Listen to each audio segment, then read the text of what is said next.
Hello and welcome back to this video. So we are going to talk about a couple of tools now that might be very interesting and helpful for your journey. They're not necessary, but definitely interesting and helpful. One of them is called Helium 10. If you go on Google and you Google it, Helium 10, you're gonna get this page here. Now, you can subscribe or you can get a free Chrome extension. My suggestion is, for the time being, if you're just new, just use the free Chrome extension. I'm gonna show you what that does. This is the icon of the free Chrome extension. Now, obviously, we were talking about the BSR. That is one of the most important things for us to determine if a category, a niche, a keyword is profitable. So in that case, we want to be able to spot the BSR straight away. Now, we were talking earlier about DS, Amazon Quick View, which is very, very important to have. But also, Helium 10 does this as well. Helium 10, when I put a keyword into the research bar, gives me an average BSR, an average price as well. I wouldn't trust it too much, but it can't be too much far off, if you know what I mean. So it's something to consider. Like, if the average BSR of this page, now this is the average BSR of this page, is 18,000, well, it's not bad, is it? So that tells me that if I click into Mediterranean diet and all the results here, the average BSR is 18,000. So that means it's very good. We're normally looking at things lower than 80,000. So that, to begin with, is something interesting to see here. Now, for some reason, it doesn't give it to me, but the majority of the time, you also have, this BSR number here is from DS Amazon Quick View. We were talking about this in a previous video, but it does give it to you also from Helium 10, from the top up here. For some reason, it's not there at the moment, but that's okay. Now, what's interesting about Helium 10, again, this tool is not necessary for your KDP career at the moment, especially if you're a beginner. You might risk with these tools that I'm going to show you to get a little bit too comfy with some stuff, and it might be more of a problem for you if you rely on them. You want to be able to do organically everything without any tools. Let's try open one book, just this one here, maybe. Boom. Let me show you why Helium 10 is very good. First of all, you have the icon here that gives you different options. Even if you subscribe for free to the website, you have it here as well on the right hand side. There you go. So for me, this is useful in a couple of ways. It tells me the BSR here on top. That's okay. I got other things to see the BSR. The most important one is this one. This is the graphic. This is the BSR graphic. And it gives me 24 hours, 7 days, 30 days, 90 days, 1 year, and all time. So this is very useful for me, because if I see a book that's got very low BSR and I want to know how long it's been selling for. Like, this book is, I think, is got a very good BSR at the moment. It's 7,000. And now I find out by using Helium 10 that it was even lower. Like, it's gone down to 1,000, 1,500, 1,300. So, and it tells me exactly when that happened. So this is already a very good thing for me. Another thing that I'm interested is, when we do our buyer persona, our market research, we normally check the reviews as well. And what we do, we check the reviews, and we check especially the 1-star review. So Helium 10 has got this fantastic feature, which is called Review Insight. If I click on this one, of this particular book, I can analyze all the reviews. Also, the reviews are grouped by keywords as well, and all the variation. But what is good is you can put a filter here and go all ratings. You click on 2 stars only, because that is the lowest one it's got. Maybe you can put 3 stars as well, just in case. And then you apply filters. Now here, you have all the bad reviews. So expensive for what you got, you receive Mediterranean, could be better than this one. Okay, so this is gonna help us for our buyer persona. There were copy and non-print clean crisp pages. Well, that's not down to us. $40 cookbook. Oh yeah, actually, the price is a little bit too high if you pay that much. Obviously, we took one book that it hasn't got any particularly bad reviews, but you get my drift. You understand how this could be useful.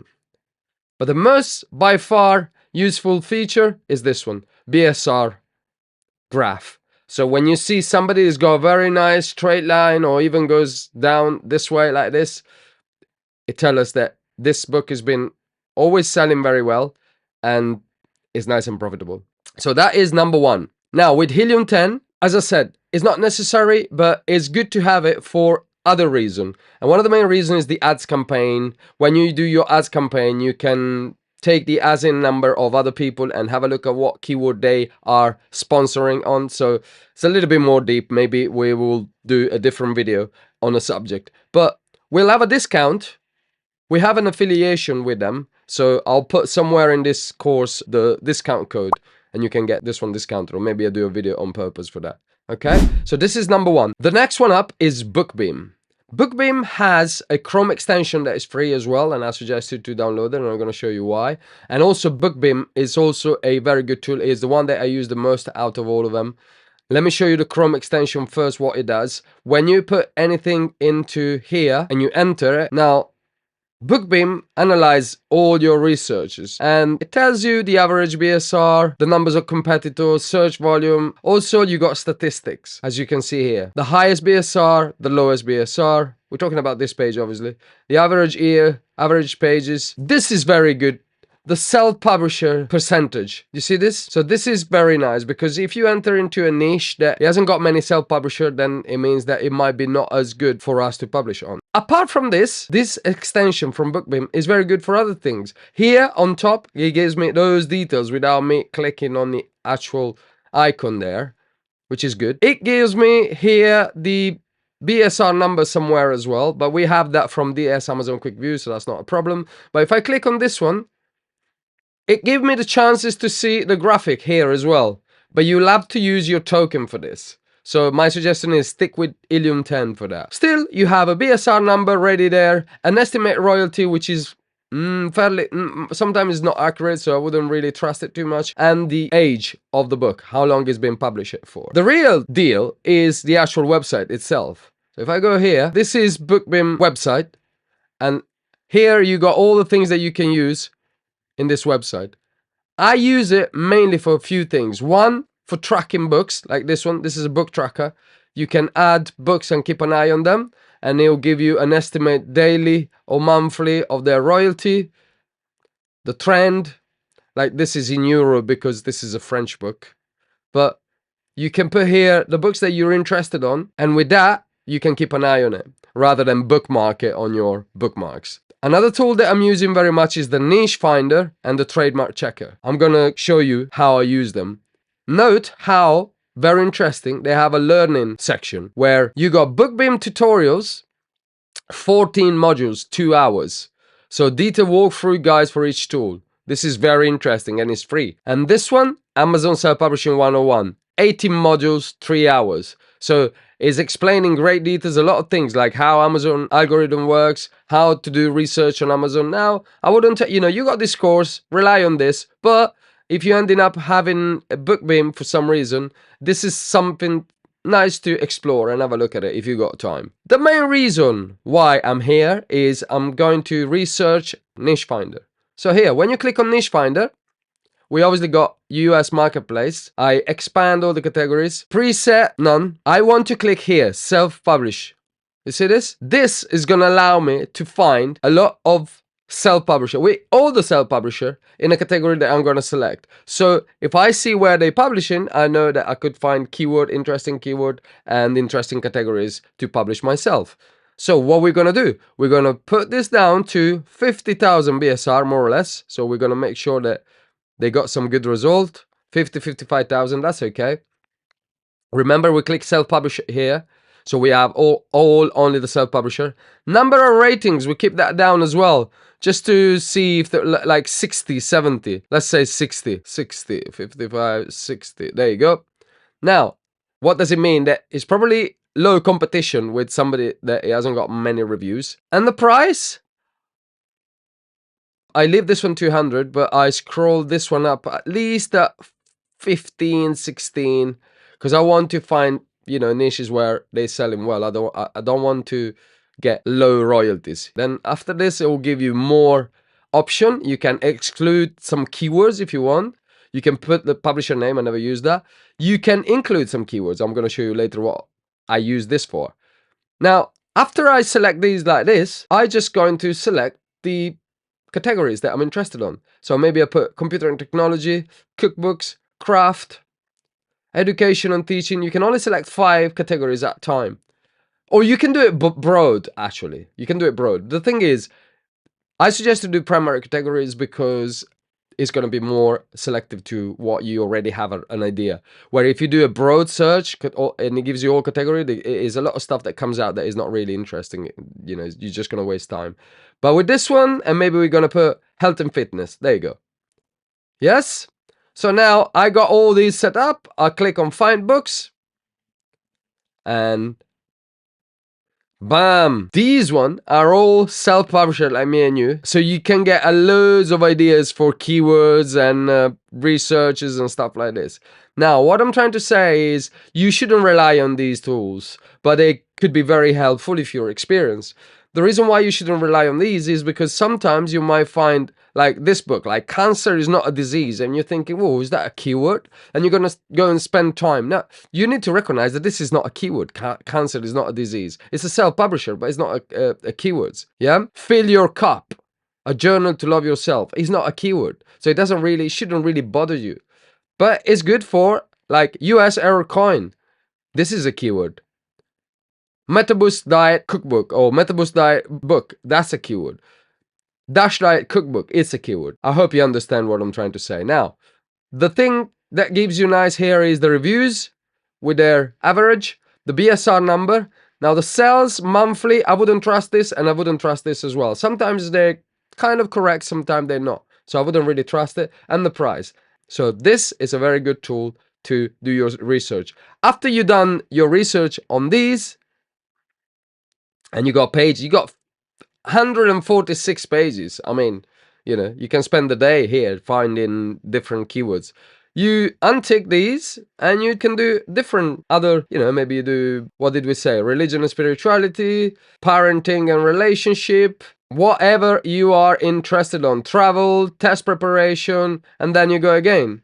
Self-help, sports and outdoor. No, it's only 5. So maybe I take parenting and relationships off and I go find books again with the same parameter. And there you go. Independently published. These, as you can see, the keywords are a little bit less self-explanatory, like no panic act, exam prep, her journal. But you get the drift.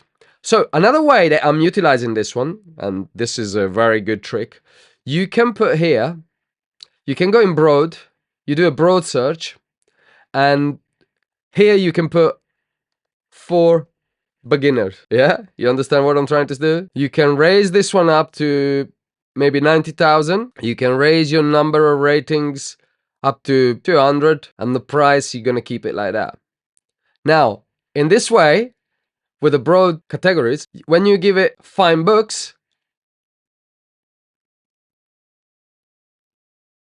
you're going to find all the keywords that a self-publisher like you and me are putting their effort. Because only a self-publisher normally put in QuickBooks for beginners, Python for beginners, Learn Japanese for beginners. Now, not only you can put for beginners, but remember, you could put for seniors, that's another one, or you could put for women, or you could put for women over 50, for diabetics, and so on. So normally, independently publisher, they tend to add these long tail keywords to narrow down the categories, to narrow down the research, and you can find them all with this method. Look at this. One click, and you have it here. This will give you an endless list of keywords that you can analyze and see if they're profitable, and you could make profit too. So this is one of the main reasons why I'm using this. So I'm not using it always, but I'm using it sometimes just to get some ideas. I don't rely on these tools. I don't rely on Helium 10. I don't rely on BookBeams. I don't rely on, you know, any of these particularly. I rely on my own natural ability to research keyword. But now another good feature is trademark check. So let's say we're here and we want to publish a book onto, let's say, let me show you, Blackstone Grill Cookbook. Griddle, yeah. So this is basically a cookbook on grills. It goes outdoor, very good in the summer season, and it's very profitable keyword. Actually, it's a very profitable niche.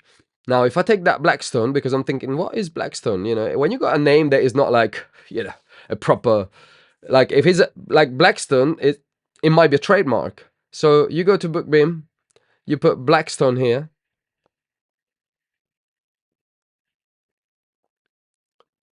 and it comes up with all the trademarks live and registered here. And when you open it up, toy cooking station with toy cooking implements food. So what we are normally looking for, we're looking for books, published books or audiobooks. So if I scroll down, I should be able to see if there is anything that mention books, audiobooks or something. Or sometimes they even say magazine. Now I know, there you go, audiobook Blackstone. So that's not exactly what I'm talking about. Book publishing, can you see this? Blackstone audio. Dead abandon, okay. Now, if you scroll through these and you think, that might be not that accurate or something, what you can do, oh, by the way, you got the European as well, just in case you publish on German market or French market or any other European market. But here, with one click, it brings you to the trademarks US website. So you can even double check here, Blackstone. You click on this, so you only got the registered and pending. Let's have a look quickly. Normally, the code is code number 9 or 16 or 41. It depends. Sometimes 11 as well. Like this one. Let's have a look at this one.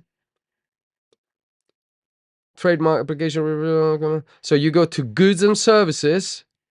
Outdoor gas grill. Okay. Accessories, spatula, cookbook. You see this? There you go. This is a trademark. And you should not be able to publish on this. So this is exactly what you have to do when you're checking a trademark. Now I checked this one, Blackstone. It says this is code 11. Sometimes you can filter the codes from here, sort by class. You can put class 0 to 9. You can put a number, but generally it always comes up pretty at the top. So if it doesn't say books here, but you think is something related, you click on the actual page. And when you get here, you need to check on goods and services.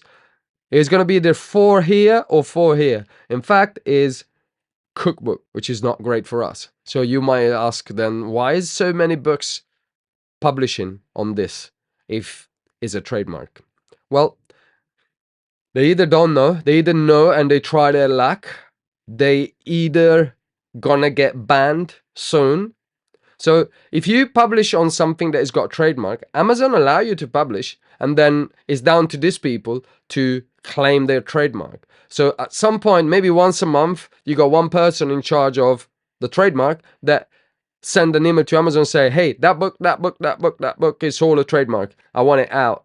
And Amazon is going to ban your book. So all your effort is going to go out of the windows. And if you haven't unpublished your book yet, but it's still in publishing and you're making royalty, they're not going to pay you those royalty. So it's a very delicate topic. We'll cover that in a different video. For now, just remember, Bookbeam, very good website. Helium 10, very good Chrome extension. Bookbeam, very good Chrome extension too. You can have it all here alongside your DS Amazon Quick View, which is probably the most important one. But here, you got Bookbeam, Helium 10. Very nice. Use them wisely. Don't rely on them only. But they're good to have. It could be good help. Okay? Fantastic. I'll see you in the next video.